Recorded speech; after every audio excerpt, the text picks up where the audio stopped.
Përshëndetje teleshikues të nderuar, jemi me emisionin Pyetje dhe Përgjigje me Hoxhën Albert Berisha dhe tema sudit do të jetë rreth Musait alayhis salam. Përshëndetje Hoxh. Përshëndetje, Mendinjo. Pa unë burko, po fillojmë me pyetjet. Fillojmë me pyetjen e parë. A ka folur Musai alayhis salam drejt për drejt me Allahun dhe si përshkruaj te Kurani këtë ngjarje të jashtëzakonshme? Bismillahirrahmanirrahim, me emrin e Allahut mëshiruesit, mëshirbërësit. Musai alayhis salam ishte i dërguar i Zotit, ashtu siç kanë qenë edhe të tjerët pejgamber para tij. Ashtu siç ishte pra edhe Ibrahimi alayhis salam i dërguar i Zotit, ishte edhe Musai alayhis salam i dërguar i Zotit. Musai alayhis salam, pra Musa alayhis salam ju zbrit Teurati, siç ju zbrit të dërguarit tonë Muhammed alayhis salam Kurani, që është përmbledhje gjithë librave dhe të mëhershëm. Ashtu siç diskutuam radhën e kaluar për Isain alayhis salam, si i dërguar i Zotit, edhe atij ju zbrit Ungjilli.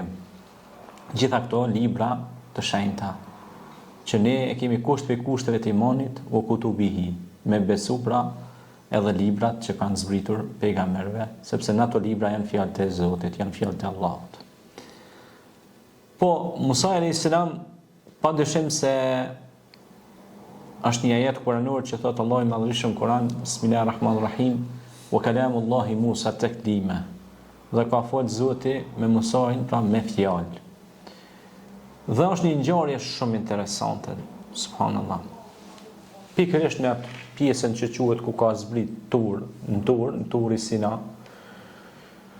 Wa tini wa zejtun wa Turi Sinin. E përmend Zoti, pra është edhe një surja Tur, pa ashtu edhe në surën Tin përmendet pra kjo kodër, ky vend ku i ka zbrit shpallja, pra Tevrati Musait alayhis salam.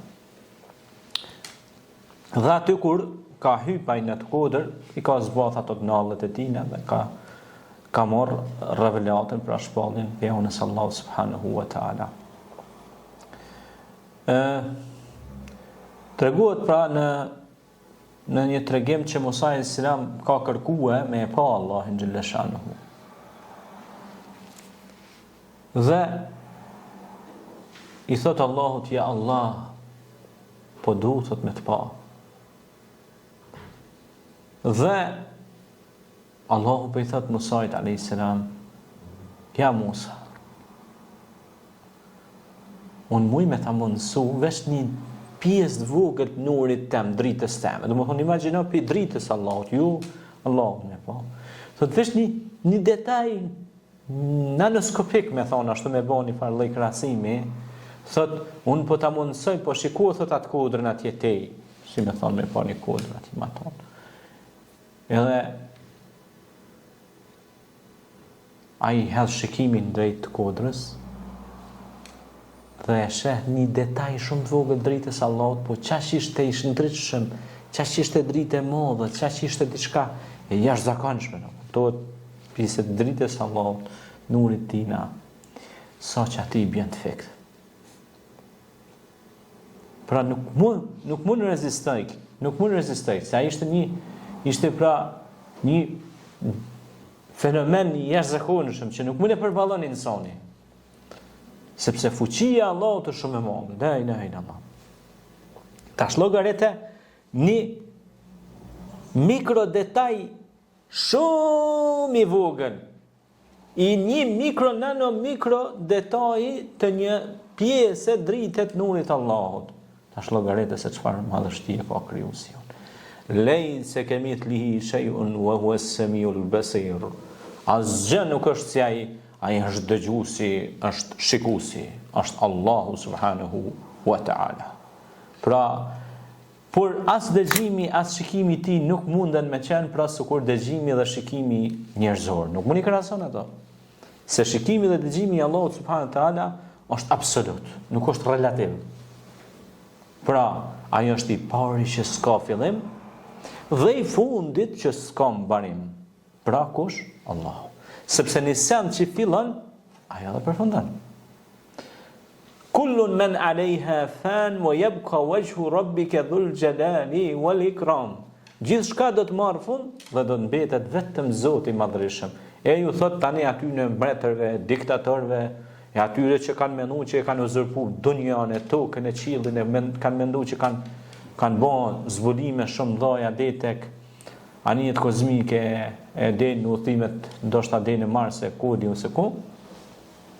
Ju thot aty në ku jeni o ju që pandehnit se ishit të pathyshëm. Ku jeni ju pra që menduat se do të jetonit përgjithmonë në këtë botë.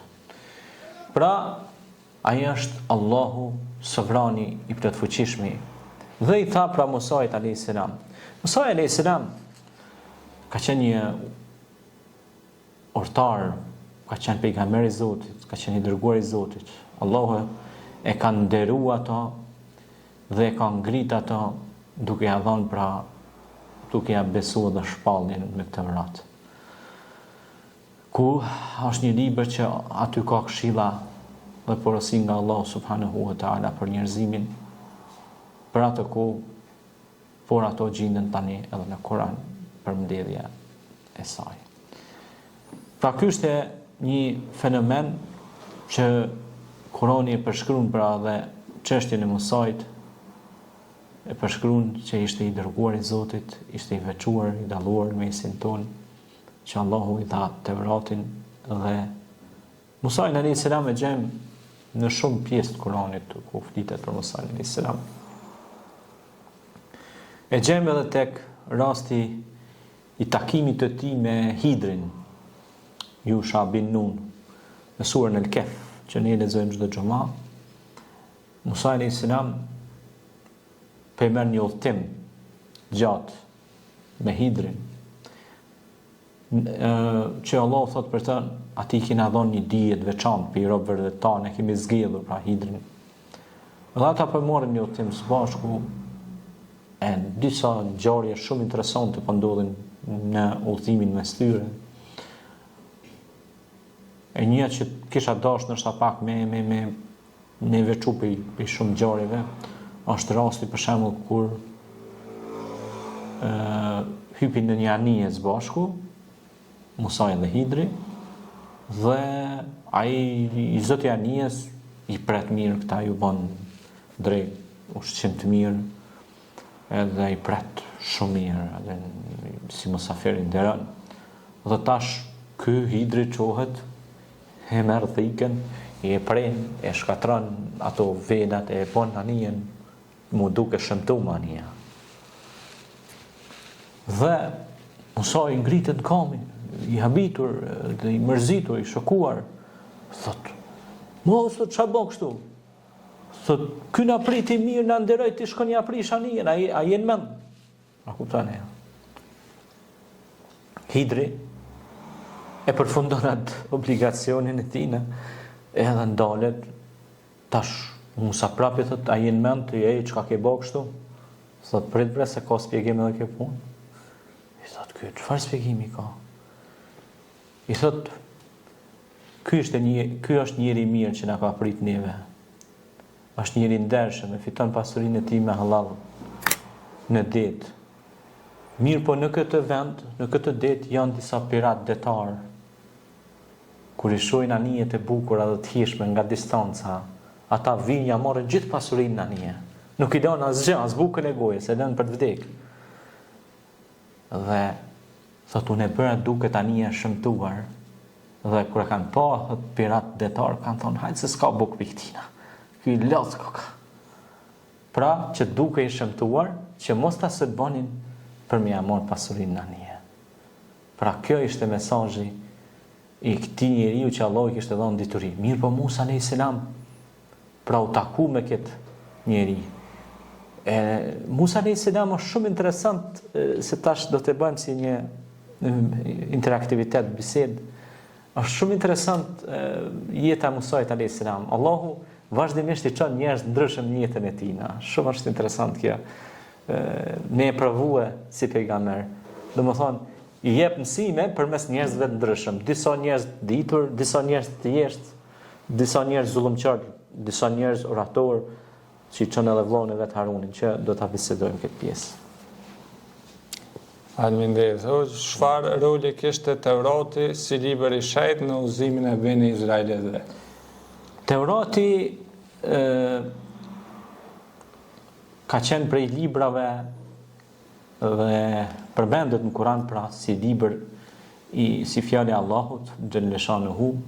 Padyshim se Tevrati i thiri Benu Israelitët në edhe në kohën e Musait alayhis salam pra që u përhap i thiri që ata të besonin ani abudullah fashtanibu tagut, pra që të adhurojnë Allahun edhe të mos i shoqërojnë Allahut shok. Sepse pikërisht në kohën e Musait alayhis salam ndodhi një kabahat, një sprovë shumë e madhe, sepse Musa alayhis salam pasi i shpëtoi nga faraoni, diktatori i Egjiptit, faraoni, Benu Israelit kanë qenë Israelit, pra faraoni i ka pështue Benu Israelitët nga diktatura egjiptiane, nga diktati i tyre. Dhe ky i shpëtoi dhe i vendosi nëpër toka hadha manna wa salwa, pra që patën mishët tona të mira të Zotit, pra shku nëpër toka pjellore, toka të mira, ja u mundsoi Musa alayhis salam, pas si kalon detin, edhe mbeti faraoni në det dhe tha besova Zotin e Musait, po ishte vuajn për ta. Sepse në dy raste nuk pranohet pendimi, thot pejgamberi alayhis salam. Në një rast nuk pranohet pendimi kur vjen shpirti ngroht fytit, sa më bën shumë vonë, ti dha Zoti më 70-80 vjet, 100 vjet kurkon Allah se ditë se ki. E tash që po të vjen zorit e fytit, tash po thu ka Allah. Tash kalon një herë. Sa vonë pak. Edhe një rast tjetër kur nuk pranohet pendimi është kur din dielli në perëndim që është pisheve të kiametit që përfundon bota, ti tashmo iki treni, ti tash po bëna musliman. Kur u bë tash ndonjëja po përfundon. A vjen? Pastaj ose që përmendet në një rast tjetër që mos shkojmë më larg këtë pjesë, është të thotë që si çështja aty i dhujtarëve, thotë kur hypin anije, ku çuan dall këtë mdhaja përpjet thonë o Zot nimona. Kur në qetësi thotë harroi që ka Zot. Kështu është shumë e rëndë kjo drejgje me ran njeriu. Tevrati pra siç e thash, i thiri Benu Israelitët fjala e Zotit, pra i thirin në shpëtim, në besim në një Zot dhe me pranu Musain alayhis salam si dërguar Zotit për atë periudhë ose për atë epokë. Dhe sigurisht ata pastaj bën disa gabime sepse e ndërtu një viç në kohën e Samiriut. Thotë edhe e bën një viç që pëlliste, bërtiste dhe marrun me dukate dhe fillun me bo Zot, hasha ve kella. Dhe kur erdhi Musai u mërzit shumë. Sepse ata kishin kaluar në shirk, domethënë ishin ka besojnë Zot tjetër përveç një Zotit Allahut subhanahu wa taala. Dhe e çortoi vllaun e tij Harunin, se e kishte lënë zëvendës përkohësisht. Dhe i tha: "Çfarë ke bërë kështu?" I tha domethënë si të ka ikë situata kështu. Po ai nuk kishte çfarë bënte sepse populli kishte marrë hov dhe po e adhuronte. Ai kishte këshilluar normalisht. Por normal që ajo në shikim parë pejgambert rasti i Musait alayhis salam ai e çortoi vllaun e tij. Po këto janë tregime që pra Allahu xhallahu na i ka treguar për me marrë mësim që me adhuru Zotin. E këto mësime i gjejmë edhe në Tevrat. Kjo është. Faleminderit. Cila ishte përballa mes Musait alayhis salam, Harunit alayhis salam dhe faraonit? Si ndodhi sfida e magjistarëve në Egjipt? Musai alayhis salam ishte i dërguar i Zotit. Haruni ishte vllau i Musait alayhis salam. Magjistarët përmenden në Kur'an në kohën e faraonit, edhe në kohën e Musait. Ka qenë magjistarët të cilët bënin ekzibicione truke të sihrit, hedhnin shigjeta, shkopi, litar dhe i hipnotizonin popullin. I bënin sihr. Se edhe sihri është, thot ju ka qitë syve hi, i ka të rëllu njerës tu i fol, ju ka bërë sihr, Allahu na rujt. Ata kanë qenë sihrbaza, Edhe tash, Allahu xhaleshanuhu ja mundson Musait i thotë shko ballafaqohu me servozat, me magjistarët e faraonit, që me imposht ata dhe me imposht edhe faraonin, që faraoni besonte te ata dhe i kishte si ogur, domethënë që i përdorte në burrët e tij. Çfarë ndodhi? Ai kur shkon, ata i thot atyre, hidhni ju çka keni me gjujt, atë gjuni. Ata fillojnë me gjujt editorët vegjël, kishte po bën si gjarpni, kishte, a din me bën hipnotizim te masa. Dhe Musa alayhis salam e hodhe një shkop dhe u bë një gjarpër i madh. Pa ishte mrekulli, nuk ishte magji.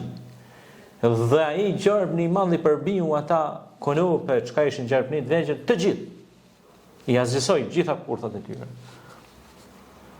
Magjistarët ose ata hipnotizerën në kohën e Musait alayhis salam mbetën të befasuar, nuk kishin parë kurrë një gjë të tillë. Dhe ata kuptuan që kjo nuk është hile, kjo është diçka e vërtetë, kjo është mrekulli e Zotit. Dhe ata u shtangan. Dhe më një herë ata thanë besuam Zotin e Musait. Dhe u bën musliman, e pranuan Islamin. Subhanallah. Çfarë ndodhi? Faraoni nga inati i madh. Ata besuan, domethënë Musait dhe ronë sishte për një herë. Thanë Zoti është i madh dhe i ronë Allahun sishte. Dhe Musa, faraoni, pra urdhënoi më një herë të mbyten ata. E tha, preni kamshe dusha dhe virni ata, dhe më mbytni. Po kjo ishte një histori që këta do të mohen mend, këta magjistarë, që e pranuan Islamin dhe u bën besimtar në këtë rast, u bën besimtar. Thotë këta janë besimtarë që kanë jetuar mas pakti në këtë dunjë, po që kanë vdek si besimtarë dhe do shkojnë në xhenet inshallah. Shikoj rahmeti i Zotit. Se u boshka Musa alayhis salam. Pra ata pranuan Islamin, rënë sishde, u bën besimtar, e pranuan Islamin. Po thot, këta janë besimtarë që kanë jetuar mas pakti si besimtar dhe Zoti i ka çuar në xhenet inshallah si besimtar. Pse? I kanë rënë sishde Allahut dhe kanë besuar Zotin një. Pra kanë hiq dorë prej magjisë. Pse? Kur don Allahu që me ta zrit tyre pe errësirës në dritë. Ky ishte ballafaqimi që faraoni pra e humbi gjithçka. Dhe prap ai thoshte en rabbuka ala, Zoti na ruajt, ai thoshte un jam Zoti. Dhe ka qenë një Hamani, thuhet që ai ka qenë edhe prift, po thuhet ka qenë edhe mjeshtër i faraonit dhe si orakulli i tij. Thuhet se faraoni kishte thënë Hamanit, ja Haman, ma maroni pyrg të lartë, një fortesë të lartë, e të hypi sa ma nalt atje, nalt, e ta shoh Zotin e Musait se s'pesha kurrë. Sa i poshtër dhe keqbarës ishte ai. Sa mendje negativ ishte ai. Dhe sot, fatkeqësisht, shumica njerëzve që kanë mendime negative, thuhet kanë rënë në mendimin e kujt? Të faraonit. Mirë po, tek faraoni nëse ndalmi, ka një ngjarje interesante kështu. Pse Allahu i dha shans Musait dhe Harunit me shku me i fol, tha shkoni folni me fjalë të buta faraonit se ndoshta do Zoti pra bëhet sebeb mu kthy në Islam. Pse dha këtë shans Allahu atij? Çfarë po ta merr mendje? Që mu penduaja vetën. Po këtu ka edhe një të vërtetë tjetër, që tash do jam tregoj të gjithë, të shikuesve. Faraoni kish pas prej qurbana shumë për popullin. Ka prej edhe ju ka dhënë mish ushqim popullit. Edhe Allahu ka rahmet madh. Edhe pse ai është kon pa besimtar. Allahu i shën veprat e njerëzve kur njëri është bamirës, është i mirë, Allahu t'i jep mundësi vazhdimisht. A kupton e? Po. Edhe pse je pa besimtar, ti nëse bën mirë në këtë jetë, Allahu t'jep shanse. T'i jep mundësi që ti më u kthy te Zoti, domethënë me vepra të mira, me besu edhe Zotin. Edhe ai kish pas bën qurbana, kish pas shkip popullit shumë dhurata. Edhe tash Allahu ka ngjarje shumë interesante që mund dalë edhe një tregim i veçantë ky.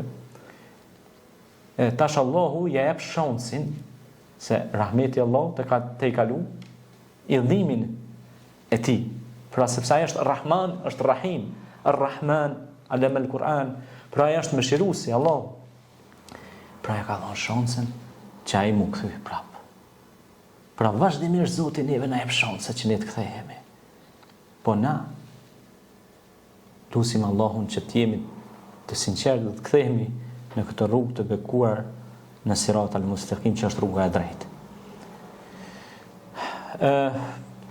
Pastaj sigurisht do ishin ballafaqime shumë interesante që në fund të ditës pra Musa alayhis salam dilte gjithmonë triumfator. Pra e vërteta triumfonte.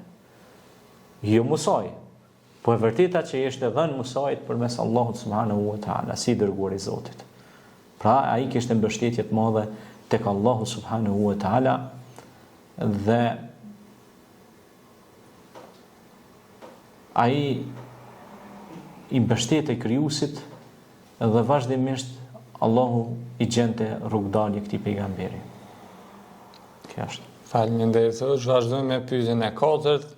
A janë dietarët të konsideruar trashëgimtar të pejgamberit dhe çfarë argumentesh kemi nga Kurani dhe Suneti? Po, dietarët janë trashëgimtarë të pejgamberëve. Hadithi i pejgamberit alayhis salam është argument, por edhe ajetet kuranore që përmenden, edhe hadithi që thot el ulama warasatul anbiya, dietarët janë trashëgimtarë të pejgamberëve, ata nuk kanë trashëguar as pasuri as mall as gjëra materiale, por kanë trashëguar pra fjalët e mira, i morrin ato fjalë dhe i transmetojnë tek tjerët, siç ta pejgamberi alayhis salam transmetoni për mirë qoftë një ajet kuranor. Pejgamberët e Zotit kanë thirrë në besim një Zot, kanë thirrë që me besu Zotin një dhe mos me bë atij shok. Kanë thirrë që me respektu prindrit, kanë thirrë që me qenë pra na imanli, me besu Zotin, me besue me lajket, me besu librat, me besue pejgambert, me besue ditën e llogaridhënies, ditën e gjykimit, me besu se ekziston nata e varrit, pyetjet që do të na bëhen sual, ku do të merremi pyetje, me besue ditën e gjykimit, me besu ditën e llogarisë, shpërblimit, dëshkimit, me besue se Zoti na shehni edhe pse na nuk e shohim ato. Ihsanin. Me besue pra dhe me konë për atyre që thomë besuam dhe u bindëm, dëgjuam dhe u bindëm o Zoti ynë, me konë pra për atyre që thotë Zoti në Kur'an ka dhe flehel mu'minun, kanë shpëtu besimtarët. Ata besimtarët e cilët falin namazin, japin zekatin, pastrojnë pasurinë e tyre, ndihmojnë të smurët, bonjakët, nevojtarët. Dhe këta pejgamber pra vazhdimisht e kanë mësu popullin e vet mos me deviju nga rruga e drejtë, po me qëndruen me besim te Zoti, me dasht familjen, atdheun, tokën, vatanin e kështu me radhë. Faleminderit Zot. Vazhdojmë me pyetjen e 5. A ishte nëna Musait alayhis salam besimtare dhe si e mbrojti Allah Musain fushnjë përmes saj? Po, nëna e Musait alayhis salam ishte besimtare. Ajo ishte edhe shumë e devotshme. Ajo mori shpallje pra nga Allahu që ta hedhte Musain fushnjën në lum për ta shpëtuar. Allahu e ktheu përsëri Musain tek ajo që ta ushqente dhe ta rriste. Mirë po, Asia e morin në kujdes. Tash këtu është një ngjarje shumë interesante, sepse faraoni kishte dhënë urdhën me i myt këtë fushnjat, bebet në Egjipt që lindin, që janë meshkuj. Femrat ju, po meshkujt me myt. Që mos me mujt kur kush tjetër me kon trashëgimtar, domethënë më marr pushtetin atij. Shumë është interesant kjo. Dhe çfarë ndodh? Nona vetë merr vesh, Allahu ja çon, domethënë që me marr vesh, edhe e merr vesh që duan me myt fëmit, edhe Allahu jep fuqi kësaj none, edhe kjo shkon me e shpëtu me vladin e vet, si ishte bebi Musa alayhis salam. Çfarë ndodhi? Po shkon përballë e kish lumin nel. Këndaj ishin ka vinë ata me myt. Çfarë? Këndaj vdekja, po dhe këndaj ujë, edhe këndaj mundësia beba, që shkam ajo në zdin. Po. Dhe çfarë bën? Shpejt e shpejt saj premton e akuha e maron një farë me thupra, me diçka e maron si janinjet vogët, si shpurt. I edhe vendos Musain alayhis salam. Edhe i çon durt me lehtësi. O Allahu im, ma shpëtoj vladin. Pra, një nanë, që zakonisht çdo herë nana kujdeset për fëmijën e vet, për vladin e vet. Një nanë që me zemër të thyrë e shef vdekjen e fëmijës së vet dhe prap nuk dorëzohet sepse ka shpresë tek Allahu, se ishte besimtare. Edhe thot o Allah, këtë e vlad ku ta la ty në dorë. Hasbunallahu ni'mal wakil. Na mjafton Zoti jon. Dhe vendos. Subhanallah. Ja pranon Allahu duan, se doja anons. Doja sinqert. Dhe ujto ishte i lehtë, nuk ishte vërshim më shumë. Se nili din edhe me vërshu, edhe shumë i rrezikshëm, subhanallah. Po kjo është mrekulli, Allahu e ka shpëtuar. Edhe lutjen, po lutjen e ka bën, po Allahu ja ka pranuar. Se lumi i vërshon, është i rrept. Edhe thuhet kur ka vërshu nili, ka pas raste që u ka marrë me mbjella, me krejt aty në popullatës që kanë qenë. Edhe në histori njëhet vërshimi i nilit. Dhe shkon, vjen në Bregdet, dhe diku ankorohet ku zbret. Ku? Shumë është kjo interesant. Asia kishte dalë me i krejt flokt. Gruaja e faraonit. Po Asia ka qenë besimtare. A faraoni ka qenë pa besimtar. Gruaja e tij besimtare, ai pa besimtar. Edhe peshe, foshnja vogël, nërë të qitë ftyra dritë. E kjo, ishte të i kërë flok të shiku, nuj të harë një bebe. Edhe i thot, o, mashallah, thot, mashallah, mirë se pruni Allahu, thot, o, sa mrekulli, thot, hajde bismillah, e merë, edhe e merë e përqafon. I po të sinon e vetë. Po kusht kalon, thot, ty, shtu, ndet, thot, me huk, në lëmë, me huk, me rëmbi. Allahu të rujt, Allahu të rujt. Edhe e merë është në qetë, bebë, e merë shkon, mu, të ai që kishte dhënë, pikërisht të ai që kishte dhënë urdhën me myt. Po, të xhelati e çon. Edhe shkon te ai, kur shkon aty, çanon. I thot faraonit, e kam gjetë thot një bebe, thot në ujë. I thot ky bëhet çka dush, më hiq qafet, po qafën. Diktator faraon, si ka interesu. Bëhet çka dush me to, thot. Thot ta bën me mojtën me rrit, se s'kam fëmijë. Bëhet çka dush, thot ky hiq. Edhe tash kjo, tash fillon me rrit. Ky fillon me rrit, Musa alayhis salam me lshu 7. Atë ky po tash fëmia që fillojnë me prek me durë me hec pak. Kur fillojnë me mojt me durë fëmia, tani kanë shef mu kap dikon. Po ky faraoni e ka pas mjekrën çot.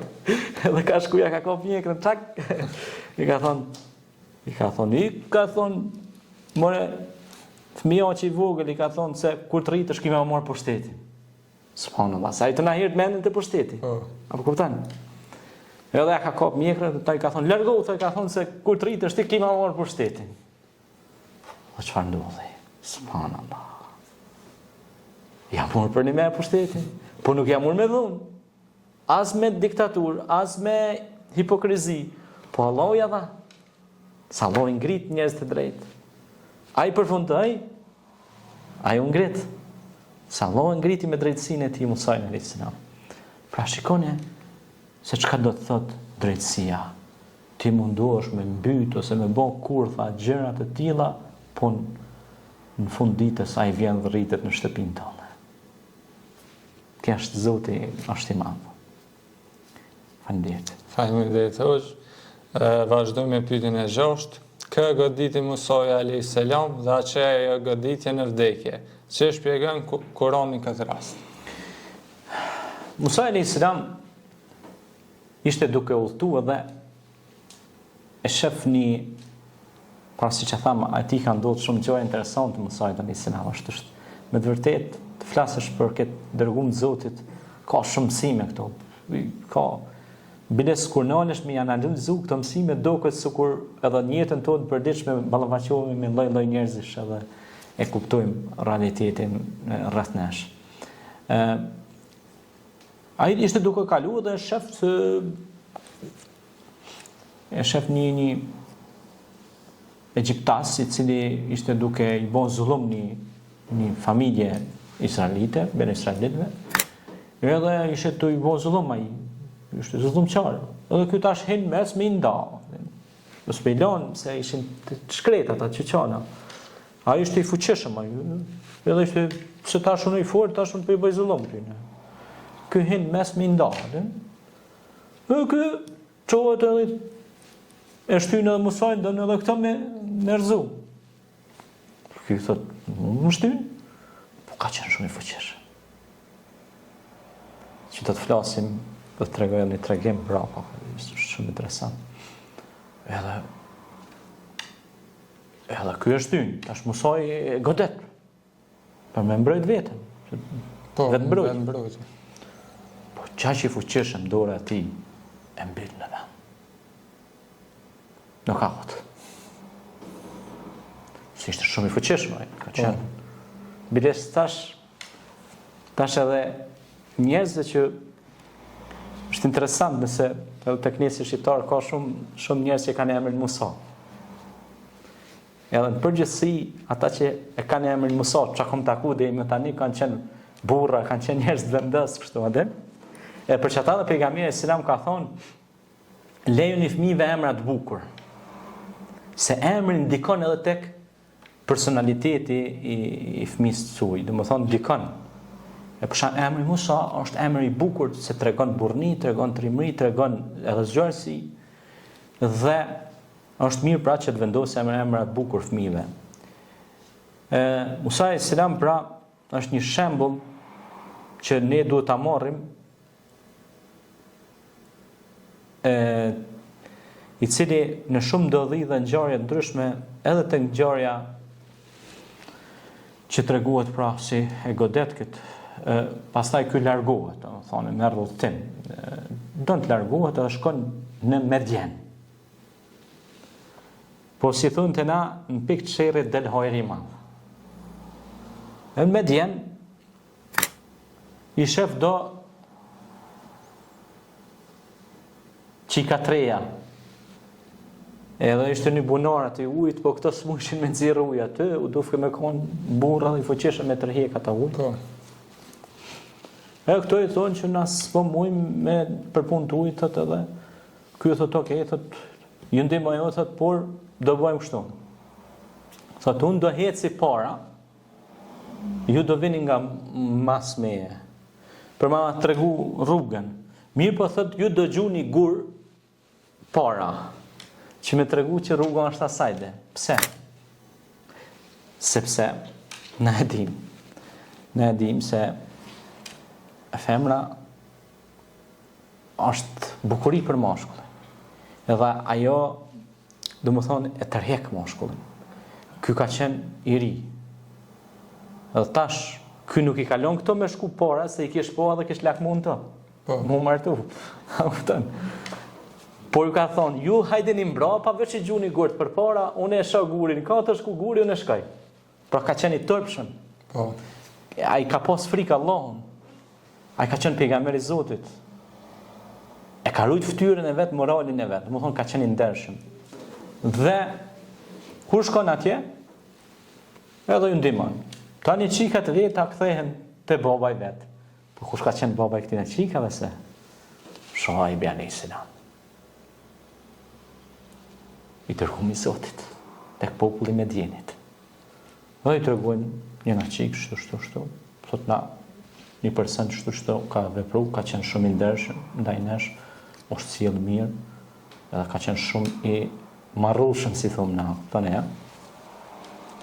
Shoaib alayhis salam, që mos me zgatë se histori, takohet me të, me Musa alayhis salam. Dhe ja bën për herë çikën. Thot mund që si dhondrim duhet, i moralshëm, që ka frikë Zotin, që është i moralshëm, që shpreson tek Zoti, që është punëtor e kështu me radhë. Prandaj sjellja e mirë, shembulli i mirë na jep sukses. Dhe suksesi ynë është nga Allahu, pra varet nga Allahu te bareke ve taala. Prandaj edhe ishte lutja e njohur pra e Musait alayhis salam që tha: O Allah, unë jam i kënaqur me çka do që ti më jep mua. Çka do që ti më jep mua, unë jam i kënaqur me ato çka ti më jep mua. E Allahu i dha pasuri, e boni mik me pejgamberin Shuaib, pra i dha gjitha të mirat, edhe në këtë dunjë, po pa dyshim e lartësoi edhe si dërguar Zotit duke i dhënë Tevratin. Por do të jetë edhe ky ka qenë është edhe pejgamberëve të zgjedhur ulul azmi që ka qenë edhe Ibrahimi të tillë edhe Muhamedi alayhis salam edhe Isa alayhis salam kanë qenë ulul azmi të veçuar si pejgamber kështu. Faleminderit hoxh. Cilat mësime kryesore mund të marrim sot nga jeta e Musait alayhis salam, sidomos përballja me padrejtësinë dhe mbështetjat e Allahut? Po. Mësimet që marrin nga Musa alayhis salam i marrim se siç e treguam për me bëni një përmbledhje të gjithë kësaj, që tha këtyre pyetjeve që i shtruat, është se Musa alayhis salam ka qenë shumë i drejtë. E Allahu, inna Allah ya'muru bil adl, Allahu urdhnon drejtësi, Allahu i don njerëz të drejtë, Allahu nuk i hub kur njerëz të drejtë, Allahu i lartëson njerëz të drejtë. Musa alayhis salam edhe pse kishte kundër veti faraonin, ushtrin, zullumqtarë të ndryshëm, ai ja doli duke qenë i drejtë. Edhe pse kaloi në përsprova qysh bebe, qysh fëmijë mu privu prej nanës vet, e mu rreziku jeta e tij për mbytje, ai nuk u dorëzua. Ju mbështet Allahut. Po ashtu Musa alayhis salam fitoi kundër magjistarëve, kundër faraonit dhe ushtrisë së tij. Dhe ai do të bëhet mend si shembulli i mirë, si pejgamberi i Zotit, që ju mësoj njerëzve besimin wahdanie, besimin në një Zot, dhe largoj nga njerëzit me ndjemallësinë, largoj nga njerëzit smirën, xhelozin, dhe u bë sebeb që të përhapet Islami anë kënd dunjas. Dhe Allahu xhaleshanu thon në Kur'an, unë nuk kam lënë popull pa dërgu pejgamber. Edhe ky ishte pejgamberve i ardhur në atë karavanin e pejgamberëve të Zotit, që t'ja mësonte njerëzit të vërtetën dhe t'i largonte njerëzit nga e pavërteta. Dhe kjo është edhe në Tevrat, po edhe në Kur'an, që është pra fjala e Zotit, që është mrekulli, është muxhize, me leximin e cilit bëjmë ibadet, për çdo shkrojnë ka nga 10 shpërblime sevape nga ona Allahu subhanahu wa taala kush e lexon. Prandaj ky është një mesazh i fuqishëm nga ky pejgamber i Zotit, që ne nuk duhet dorëzohemi pa marrë parasysh atakohemi me zullumçar, atakohemi me besimtar, se ky u taku me zullumçar, po taku me besimtar, që ishte Hidri. Po u taku edhe me njerëz që ishin urtar, ditur. Por Allah ja mundsoi që edhe Harunin ta kishte si këshilltar, vëllain e vet. Haruni ishte orator. Po. Kurse Musa nuk e kishte atë pjesën e oratorisë, domethënë çalonte nga pak në të folur. Mirë pa Allah ja çoi si ndihmës vëllain e tij, wa Harun akhi, pra thot Zoti në Kur'an, ja çoi vëllain e tij që të ndihmonte, dhe ai ishte besimtar i ngritur. Dhe këta ishin si familje e ngritur. Dhe Allahu i lartësoi dhe i përmendin Kur'an, dhe ne i kemi këto histori si shembull që edhe ne të ndjekim rrugën e mirë dhe të bëjmë mirë dhe të veprojmë mirë, në mënyrë që të fitojmë kënaqësinë e Zotit, por edhe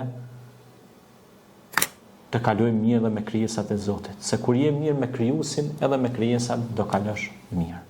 Faleminderit. Faleminderit hoxh, kjo gjitha për sot. Faleminderit juve që të cilët na keni përcjellur dhe ju uroj një ditë të mbarë. Faleminderit.